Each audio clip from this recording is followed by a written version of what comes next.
America ఉత్తర Korea మధ్య దౌత్య సంబంధాలు క్షీణస్థితిలో ఉన్నాయి. ఈ క్రమంలో ఉత్తర కొరియాలో నిఘా పరికరాన్ని అమర్చేందుకు అగ్రరాజ్యం గతంలో ఓ ఆపరేషన్ చేపట్టినట్లు సమాచారం. అత్యంత రహస్య ఆపరేషన్లు నిర్వహించే నేవీ సీల్ బృందం దీనిని చేపట్టినట్లు తెలుస్తోంది. అయితే ఆ సమయంలో కమాండోలు జరిపిన కాల్పుల్లో పలువురు ఉత్తర కొరియా పౌరులు మృతి చెందడంతో ఈ ఆపరేషన్ను వెంటనే నిలిపివేసినట్లు అమెరికా వార్తా సంస్థ ది న్యూయార్క్ టైమ్స్ తాజా కథనంలో పేర్కొంది. అయితే ఆ విషయాలేమీ తనకు తెలియదని ట్రంప్ చెప్పడం సంచలనంగా మారింది.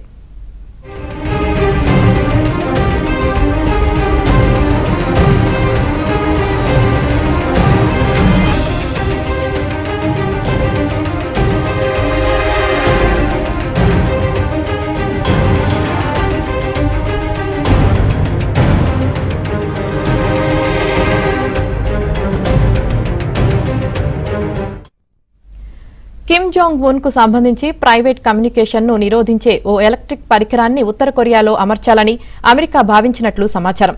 తద్వారా నిఘా సమాచారాన్ని వాషింగ్టన్ కు అందజేయాలన్నది వారి లక్ష్యం. ఇలాంటి అత్యంత రిస్క్ తో కూడిన మిషన్ చేపట్టాలంటే అధ్యక్షుడి ఆమోదం తప్పనిసరిగా ఉండాల్సిందే. అయితే 2019లో అమెరికా అధ్యక్షుడిగా ఉన్న ట్రంప్ ఈ top secret navy seal operation కు ఆమోదం తెలిపారని సమాచారం. ఈ మిషన్ కు సంబంధించి 25 మందికి పైగా అధికారులు, సైనిక సిబ్బందిని ఇంటర్వ్యూ చేసినట్లు న్యూయార్క్ టైమ్స్ కథనం పేర్కొంది.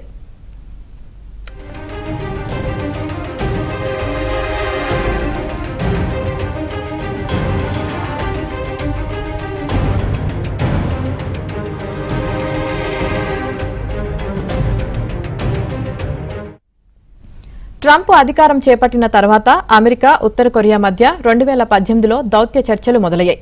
ఆ క్రమంలోనే కిమ్ సామ్రాజ్యంలో నిఘా పరికరాన్ని అమర్చాలనే ప్రణాళికను పెంటగాన్ రచించింది.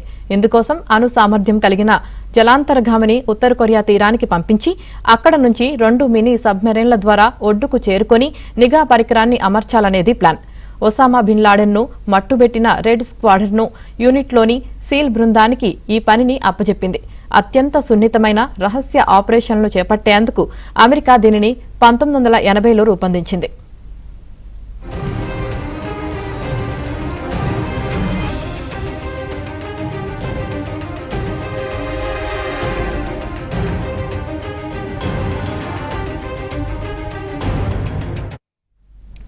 ఉత్తర కొరియా ఆపరేషన్ కోసం ఇందులో ఉండే కమాండోలు కొన్ని నెలల పాటు రిహార్సల్స్ చేశారు. అయితే ఉత్తర కొరియా సరిహద్దు ఆంక్షల కారణంగా డ్రోన్లు, ఇతర సాంకేతికత వినియోగించే అవకాశం లేకపోవడంతో సీల్ కు సవాలుగా మారింది.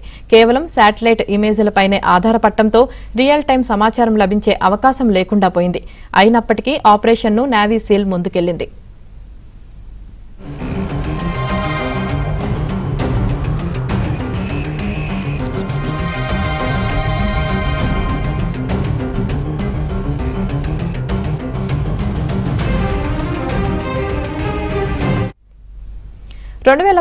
వియత్నాంలో కిమ్తో ట్రంప్ భేటీ అయ్యేందుకు సిద్దమవుతున్న సమయంలోనే ఓ రోజు రాత్రి సీల్ తన ఆపరేషన్ను మొదలుపెట్టింది.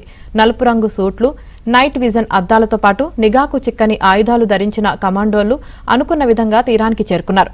లక్ష్యాన్ని పూర్తి చేసే అదే సమయంలో వారికి ఊహించని పరిణామం ఎదురైంది. ఉత్తర కొరియాకు చెందిన ఓ చిన్న బోటు వారి సమీపానికి వచ్చింది. తమ వైపు ఫ్లాష్ లైట్లు వేయడంతో ముప్పు ఎదురైందని గ్రహించిన సీల్ బృందం వారిపై కాల్పులు జరిపింది. సెకండ్లోనే బోటులో ఉన్నవారు ప్రాణాలు కోల్పోయారు. దీంతో అప్రమత్తమైన సీల్ నిఘా పరికరాన్ని అమర్చకుండానే తమ ఆపరేషన్ను అక్కడితోనే ముగించినట్లు తాజా కథనం పేర్కొంది.